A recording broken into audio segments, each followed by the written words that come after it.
Brought to you by... Every once in a while, we come across those films that just hit us the wrong way, while others brutally drag us through the mud, kicking and screaming, before tossing us into a well of despair that we sink further and further into, slowly drowning beneath the murky waters, wondering why we allowed ourselves to get stuck in this situation in the first place.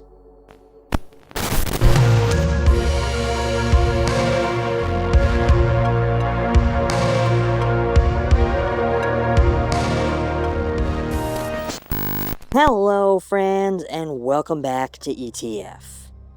I'd like to kick this one off by saying that returning to this film actually brought me a large amount of overwhelming stress and anxiety. I was spurred back to this one due to it being made by the same director of The Woman in Black. Back when I first watched this one so many years ago, little did I know that I would walk away having seen a film that would drive me to the very brink of fury.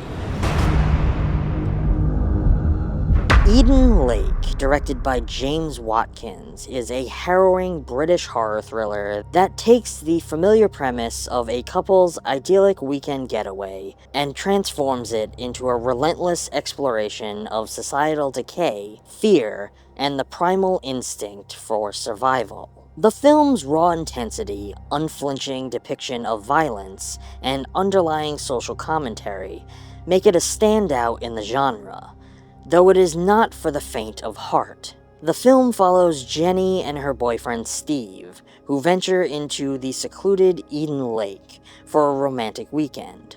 Their plans are shattered when they encounter a group of local teenagers, led by the sadistic Brett. A series of escalating confrontations quickly spirals out of control, leading to a nightmare of survival as the couple is hunted through the woods. James Watkins, who also wrote the screenplay, intended Eden Lake to be a horror film rooted in social realism. His inspiration came from a desire to create a film that combined the visceral terror of survival horror with a grounded, real-world setting. Watkins was influenced by classic horror films, but wanted to avoid the supernatural elements common in the genre, instead focusing on the horrors that can arise from human behavior and societal issues. The script was noted for its unflinching portrayal of violence, and its social commentary on class and youth cultures. The film was produced by Christian Coulson, who had also previously worked on projects like The Descent. Coulson's experience with tense, atmospheric horror was instrumental in bringing Watkins' vision to life.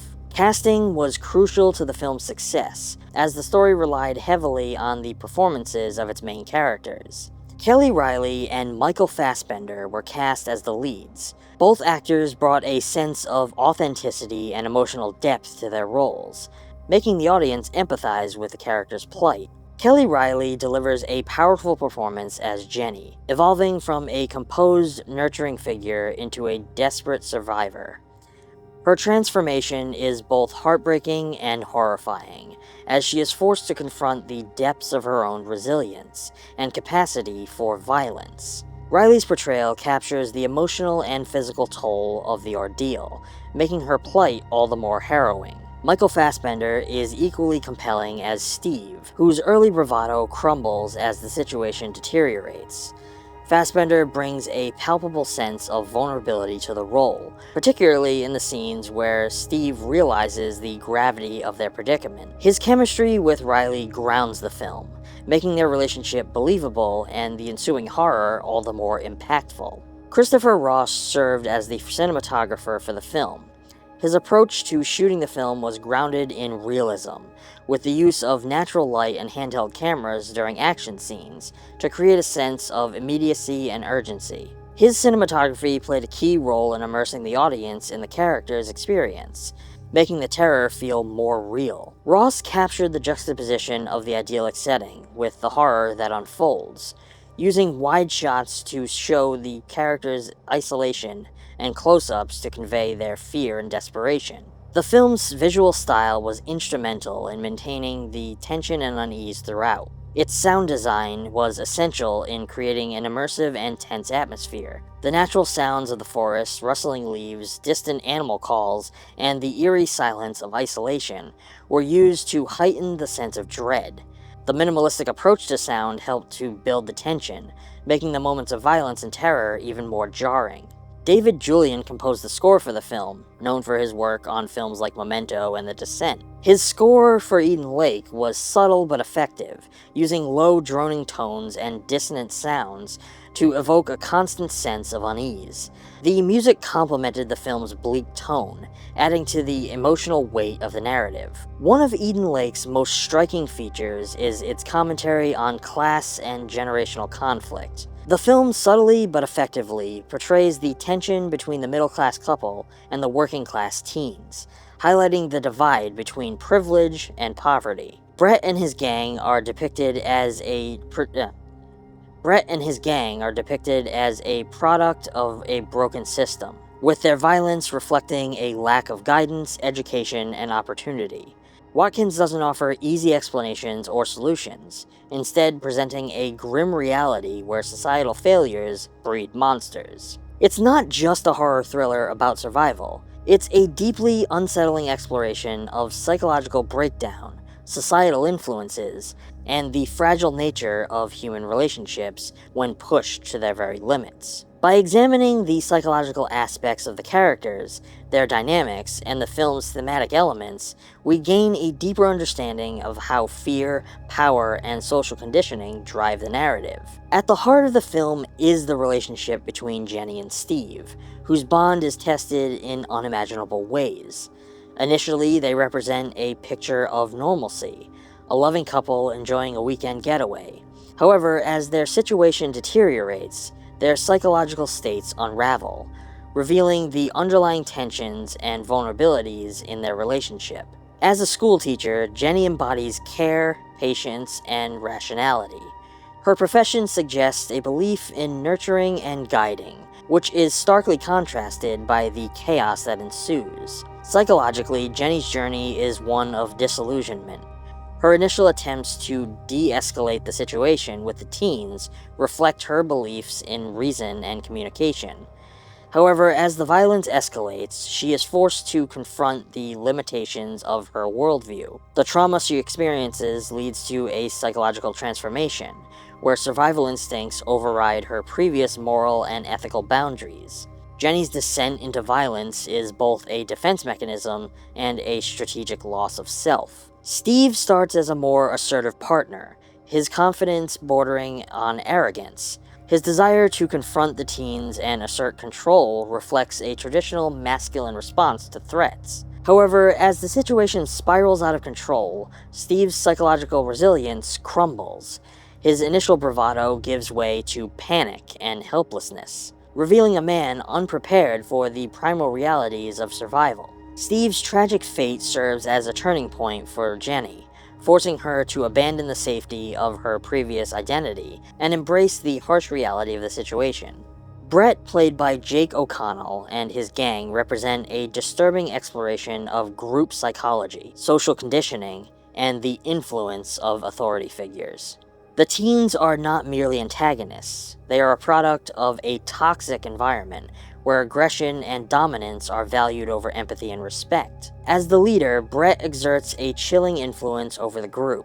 Psychologically, Brett's behavior can be understood through the lens of social learning theory, where individuals adopt behaviors modeled by those around them, particularly authority figures. Brett's aggression is likely a reflection of his upbringing, where violence is normalized and used as a tool for control.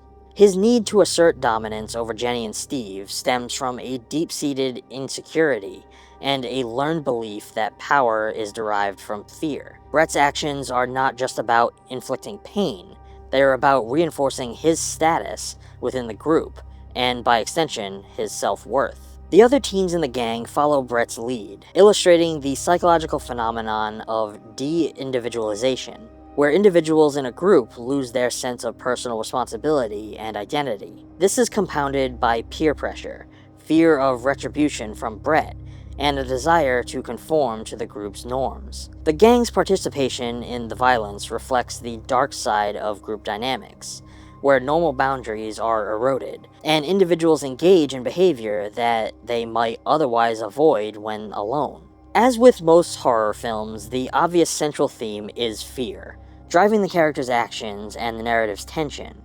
The film explores how fear manifests in different forms: the fear of losing control, the fear of the unknown, and the fear of death.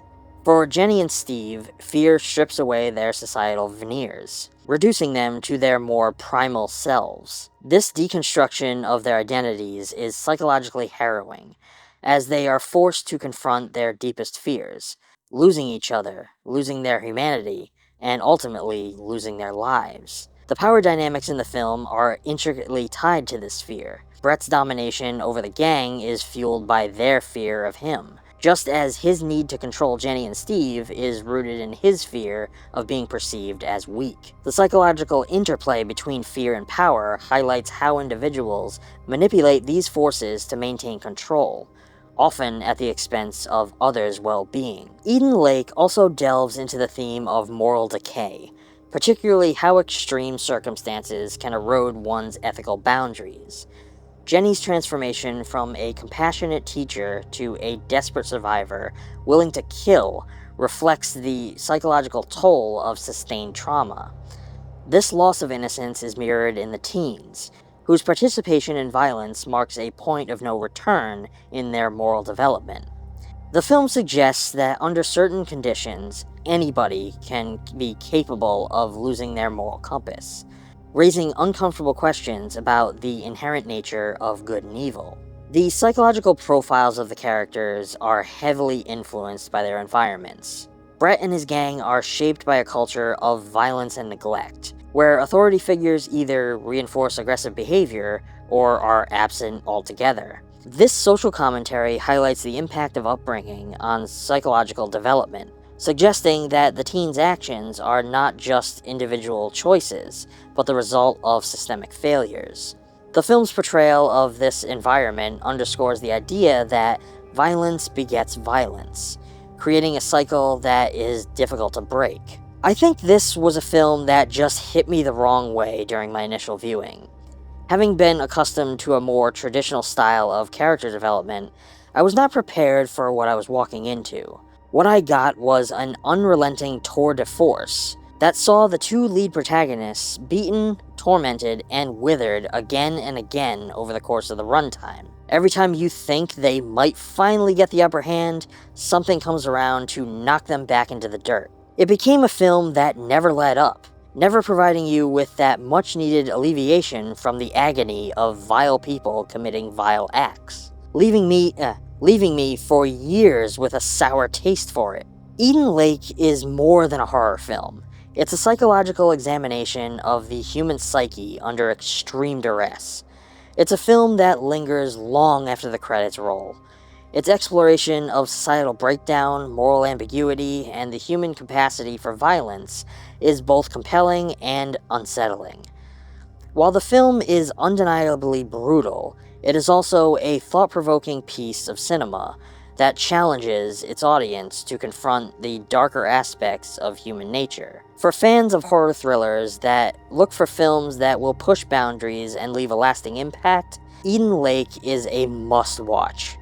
However, its unrelenting intensity and bleakness make it a difficult film to revisit, serving as a stark reminder of the potential for darkness that exists within all of us.